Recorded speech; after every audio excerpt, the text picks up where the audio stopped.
going to use my phone to time my talk here, so don't think that I'm checking my messages while I'm talking to you guys. Bonjour, and then I'm going to talk about Wab Kinew. Quick, keep it as scales up. We talk about this because bonjour, shot and do them. Kagi wat the Sunday coming in do jet. And she by me tell. Apa chair. She can't know Ijaya no ma there we go. Apa chair what's up over there in do jet. Then we're going to talk about Aboriginal. San Kate Anishinaabe, Oginita, Keynote, Mawa. But Anishinaabe, what happened on Chiga? Kigo and Kesita. We got Bijaik, Minoa and the kid, and the Noimananak. So what I said there is thank you.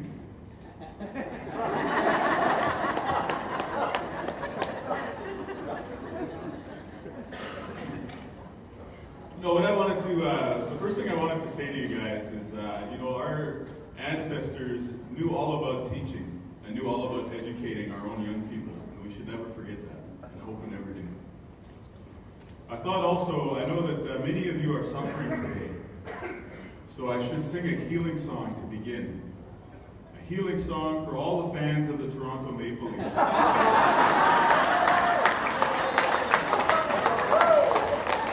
It was a rough night for many of you. It's not over yet. It's not over yet. Yeah, we'll just wait for 9 more years. And there'll be another shot. So here goes. Even though they lost last night and they lost in OT, they are here.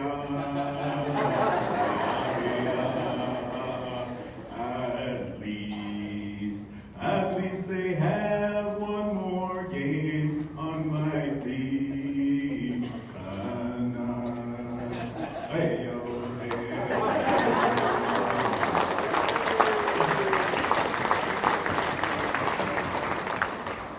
Everybody in the Senators fan here anyways, right? So what I wanted to speak to you guys about today was, I wanted to start by looking to the past and some of the influences and forms that education has taken in our community up until now. Then I want to sort of take a look at some of the exciting trends that I see happening in our communities, all the innovative stuff, some of the innovative stuff I should say, that teachers and educators are starting to get underway. And then sort of maybe propose one educational resource for you guys in the end. So I brought some slides. Let's wait for these to get up and running.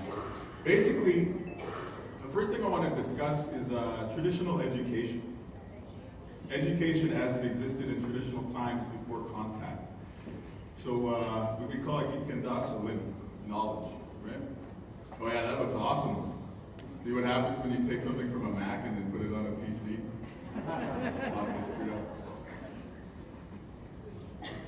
So, in traditional times, education took a number of forms. There was education in the household, mentoring under your parents, under your grandparents.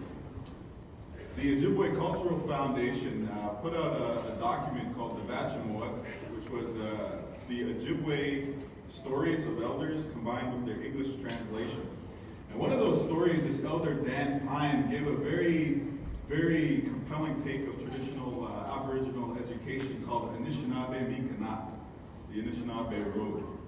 And in that, he talked about how when he was growing up and times prior to that, each little boy in a community would go out and they would learn under their father all the roles that the man played in the community.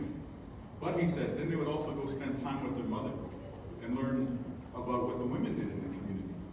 Similarly, too, every young woman would spend time with their mom learning about all the roles that women had in the Anishinaabe society.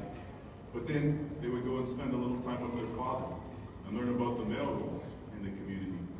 And then that way, when they went out and became married, the men would be able to fulfill their roles, but if their wife got sick, they would also be able to fulfill the female roles around the house. And similarly, too, the wife would be able to take care of her duties as expected, but if the man ever got sick or fell on hard times, she would be able to do the man's work, so to speak. And the other, talked about this in a very eloquent way. He painted a very beautiful portrait of how, in traditional times, our societies prepared our young people for their future lives. And that's very important for us to remember. Of course, traditional education goes much beyond what Dan Pine was talking about. There is also the more formalized knowledge keepers, elders, societies like the Medewan, which kept the medicinal knowledge, which kept the history of our people, both the oral history and the recorded history in birch bark scrolls and pictographs and rock carvings. And those were powerful societal influences as well. If you were to become a medicine man or a healer in traditional times, people would be able to see your credentials the same way that you go into the doctor's office and you see his degree on the wall or her degree on the wall. In traditional times, if you were a real healer in the Medewan tradition, you would have a piece of birch bark broken off from the scroll from which you were instructed. And so it's kind of unfortunate that today we are told this lie that Indigenous people are not intellectual people, that we are not familiar with the educational process, that we are not immersed in activities of knowledge seeking and preservation, because indeed we have been doing that for thousands and thousands of years. So I wanted to begin with reminding you guys about that, and I'm sure that most of you guys are already familiar with it. But the other thing that I wanted to remind you about traditional education is that there is only so much you can learn from your parents or from your grandparents. There is only so much that you could learn from the elders and that you could learn from ceremonies. In our traditional societies, experiential learning is also very important. At a given point, you would have to leave your mentors and go out on the land. And you would have to fast, and don't go out again. You would have to seek your vision. Or if you're a young woman, you would have to go on the berry fast. And something very powerful, something very profound happens to you when you're out on the land by yourself. No food, no water. It changes your understanding of the minerals around you, of the plants, of the animals, of the cycle of the day and the night, and the stars and the moon. And it really helps to bring your knowledge and your understanding to a much more deep level when you spend that time out there in the wilderness, either on a fast or on a berry fast or one of those adventures. And so in traditional times, we had this very rich, amazing educational system that began in the home. It led to our equivalent of professional education, but then also continued on with applied and experiential learning. So I really hope that we use those principles to guide us. The next thing that I want to talk to you guys about is the treaty promise around education. So we know that, there is this treaty right to education.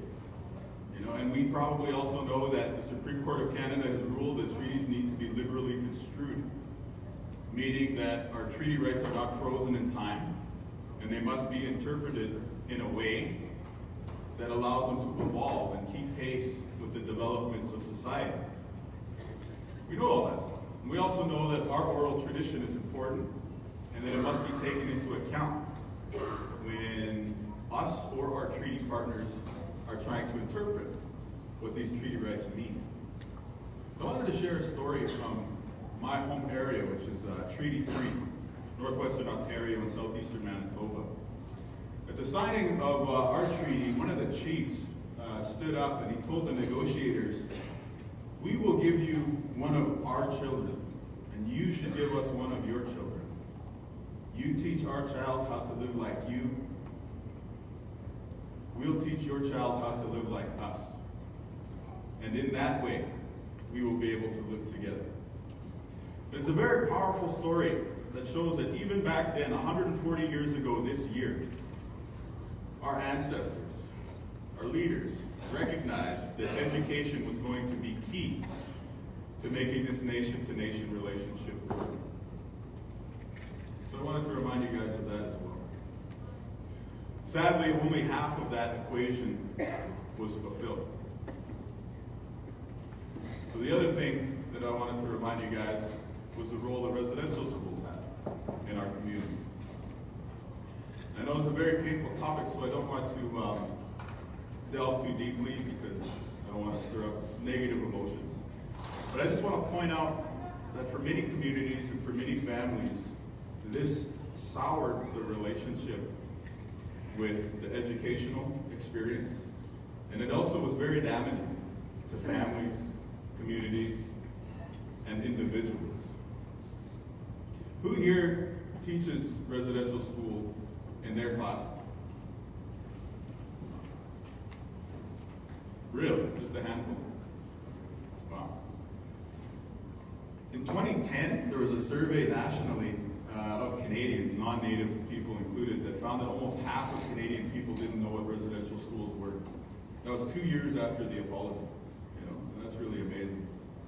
But I am happy to say that having had the chance to travel around quite a bit this past year, I visited many schools, including predominantly non-native schools, where they are teaching this history in the classroom.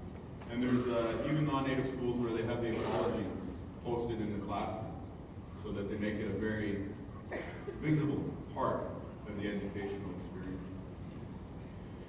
So I want to introduce you guys to 2 books real quick to help us put those historical influences into context and understand how they might affect what we do today as educators or as lifelong learners. So the first one is this one, and it's called How Children Succeed. This came out last year. It's a pretty interesting book that takes a look at how kids in crisis are either able to succeed or fail, and why the kids who are successful have been able to do so. And basically what the author does is he takes a sort of a survey of a bunch of scientific research, and he found that essentially what happens to kids who grow up with stressful childhoods is that their bodies are constantly being thrown into this fight or flight reaction. Like if you are about to get up in front of a crowd of people and talk, your skin kind of stands on edge and the hairs on your neck stand up. Your heart starts to beat faster. Well, that's a physiological reaction which happens when you feel threatened, when you feel stressed. And what's happening is that your body is releasing a bunch of stress hormones, right? And it's good in the short term if you're in a survival situation because it makes your reflexes quicker, it makes you more able to respond to the immediate concerns in your environment. But if this happens to you day after day, week after week, year after year as a child, it can be very damaging. I'll give you one example. For instance, when these stress hormones kick in, they cause more blood to rush through your arteries in your body. And that's good if you do that once and you need to run away from a scrap, right? But if you do that every day for years, it ends up building up plaque in your arteries, and it can lead to problems with hypertension and heart disease later on in life. So essentially in this book, they're pointing out how early childhood stresses can lead to all sorts of problems later on in life, from physiological problems to psychological ones. The interesting thing is they found that the way to counteract those things is simple. It's to provide these kids with TLC. Kids in clinical studies who have these sort of stressful experiences, if they have a parent or some other adult there to reassure them afterwards, are the ones who are able to succeed in spite of the obstacles they face.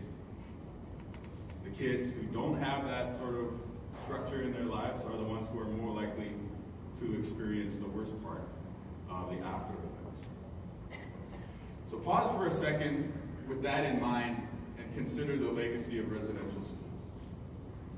When kids were thrown into arguably one of the most stressful situations imaginable, not only were they thrust into these situations of extreme high stress, but they were also removed from the one thing which could have helped them cope with it, having their parents, families, and communities nearby. And so that's one of the things that we're dealing with. We're dealing with the after effects of that in many of our communities.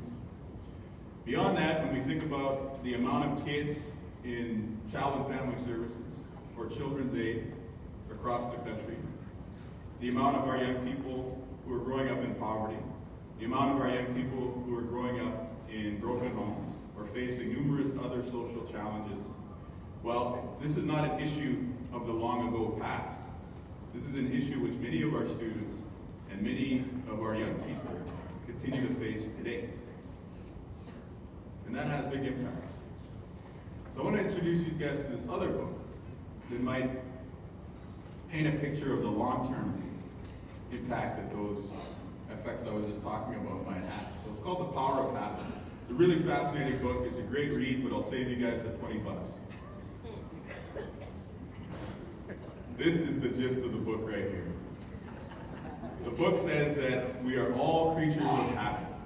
Okay? The reason we do the things that we do, act the way we do, is all because we've built up habits over our lives.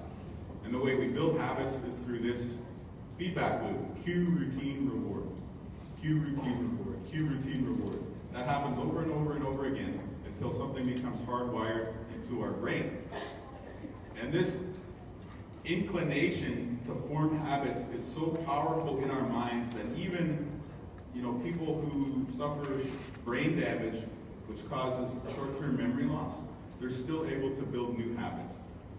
Like, what happens is, through repeated behavior, your brain carves out neural pathways, and those things essentially become hardwired, to use kind of a rough metaphor.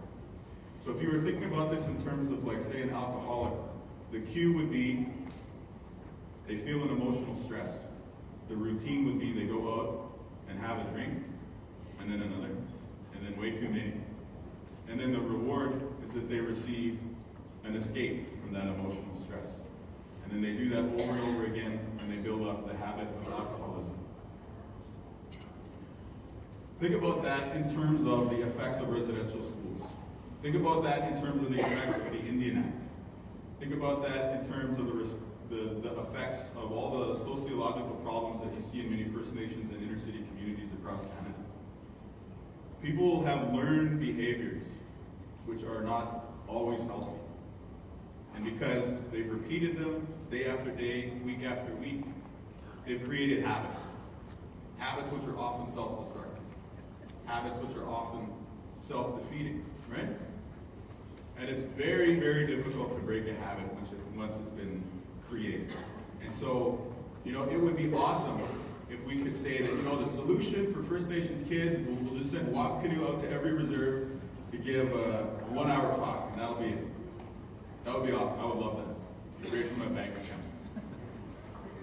But what this implies is that short-run, high-impact solution is not the way to go. But rather, the real change that needs to take place is a slow, day in to day out, daily grind sort of change. To be there and to support people on a day-to-day level and to help them make the healthy choices each and every day. Right? It's a far less sexy solution, but in the long run, it'll be the far more effective one.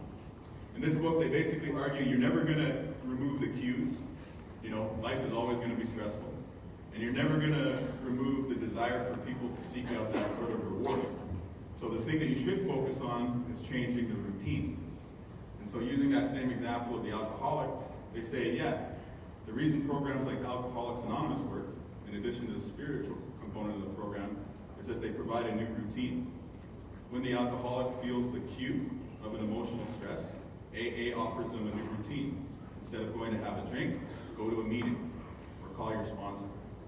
And then by developing that new routine, they still get that same reward, which is an escape from their emotional stress.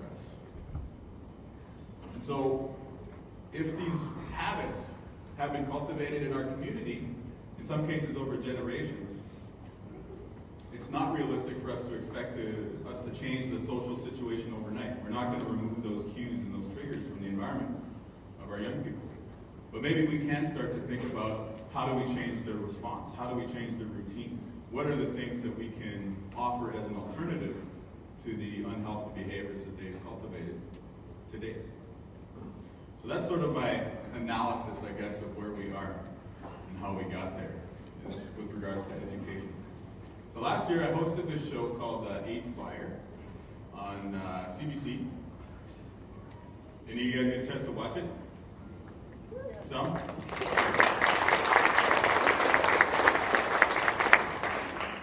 So for those who have not seen it, you can watch it on the internet for free, cbc.ca/8thfire. Basically, it was a documentary series that examined the state of the relationship between Indigenous people and the rest of Canada, and what is it today. And the reason we chose the title 8th Fire is because it's a reference to this teaching or this prophecy that many elders talk about, which is the 7 generations or 7 fires teaching, or the 8th fire. And basically, these elders say that after 7 generations of conflict, an 8th generation would come along and build a new fire, an 8th fire, which is a new relationship where Indigenous people and non-Indigenous people would recognize that we do better when we work together. And so we thought that was a pretty cool teaching, a pretty cool metaphor to kind of capture where things are in Canada today, which is to say that 140 years after the number of treaties were signed, or 7 generations after the number of treaties were signed, with each generation last 20 years, there are the beginnings of a new relationship. Right? And so if you travel around, there's lots of people doing interesting partnerships to try and build bridges and bring those 2 communities together. And so we had a chance to profile a lot of those different success stories across business, arts, sports, culture, all sorts of different things. But one of the most,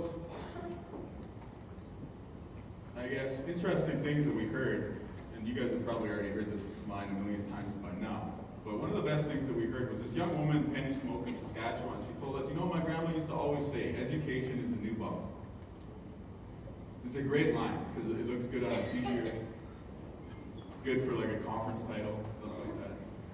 But you guys get what she's saying by that, right? Right? She's saying, like, for my people, for thousands of years, the buffalo has been like Safeway, Walmart, Canadian Tire, Home Depot, all rolled into one. And she's saying that's what education is for Indigenous people today. Education is the way that we are going to put food on the table, we are going to put clothing on our backs, and we're going to put a roof over our heads. And that's great. It's powerful. But as I've been thinking about it for the past year and a half, I think that's a great line, it's not the whole story. Right? Yes, education is the new buffalo, but the Sundance is still the Sundance. And what I mean by that is there's a connection between the buffalo and the Sundance, right? Like the people who hunted buffalo are also the people of the Sundance. And every year we go to the circle in the plains to give thanks to the life-giving force behind the Sundance. And it's even said that when you go into the Sundance circle that you're entering the body of a buffalo, right? So there's a connection between the Sundance and the buffalo. So what I mean to say by education is a new buffalo, but the Sundance is still the Sundance, is this. Yes, there is a new path towards economic prosperity, which involves a Western education. Yes. But there is still tremendous wisdom, strength, and beauty within our traditional cultures and languages. Here's the thing. If you see who the successful Indigenous people are today, they are the ones who have both. They, on the one hand, have some combination of Western education, skills, and experience, but they also have a tie to either community or to culture. I believe our cultures are valuable intrinsically. They're valuable in and of themselves. But we're also starting to get evidence that they are instrumentally valuable, meaning that they have a value because they lead to other effects positively in the lives of people in our communities. So many of you guys are probably familiar with Chandler and Milan, right? So essentially their research suggests that for First Nations in British Columbia, if they have language and culture, they don't have suicide. But That's a pretty powerful finding. There's another study last year at Arizona State University of urban Native youth in Phoenix that found that those young people who are active in culture and who knew their language were less likely to be involved with drugs and alcohol. Similar study came out of Saskatchewan just 2 weeks ago, essentially found the same thing, but not strictly among youth, but amongst all Indigenous people. That those involved with culture and language less likely to be involved with substance use. So there's this growing body of research which suggests what any grandma or grandpa would have already told them. Culture and language matter. So I was so inspired by this, the importance of education. And last year I went to Harvard. So who here has been to Harvard before? Just saw it? Yeah, I didn't go myself either. I just went to buy a teacher. Is anybody else any Harvard grads here? So Harvard, what do you think when you hear Harvard? Legally blonde? I think that's what I heard. So it typically ranks #1 in global surveys of the world's top universities, right? It's the best university in the world, according to a lot of stats. It turns out that over the years they've graduated over 1,000 Native American students. I didn't know that.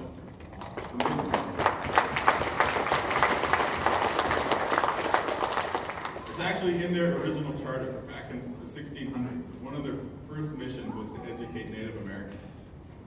They started with 2 brothers, then they kind of forgot about it for a few hundred years, but now they're back on the job. Last year they graduated, or last spring convocation, they graduated 20 Native American students. And they were from all over. There's Anishinaabe people, there's Lakota people, Cree people, Dene people, people from the West Coast, people from the East Coast. All different nations represented there. And it's very powerful to go there. Harvard University Native American program there, and to see all these young people. 2 doctors, I think 3 lawyers, a handful of master's degree recipients, a few PhDs, and then the rest were all undergraduate degree recipients. It's very amazing to see that. But the reason I went is because that's my little sister, Shawnee Pinesi Keynote, and she got her master's degree from Harvard University there last year.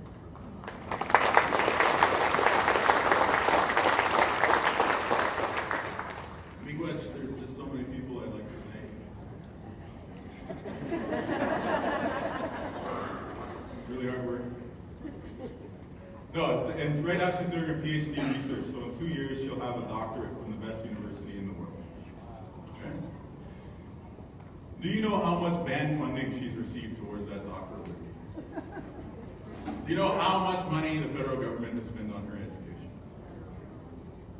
Yes, 0. She is there on full academic scholarship. When she finished her undergraduate degree, Columbia University in New York and Harvard University in Boston were in a bidding war to have her come and study at their schools. Okay?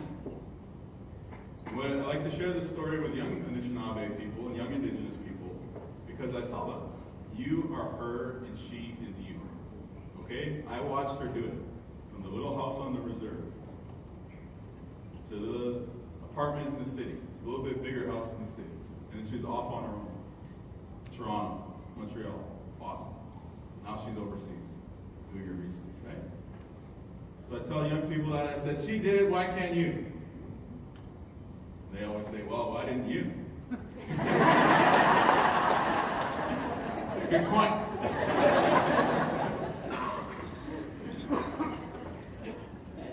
Shawan is emblematic of the change that is happening in our community.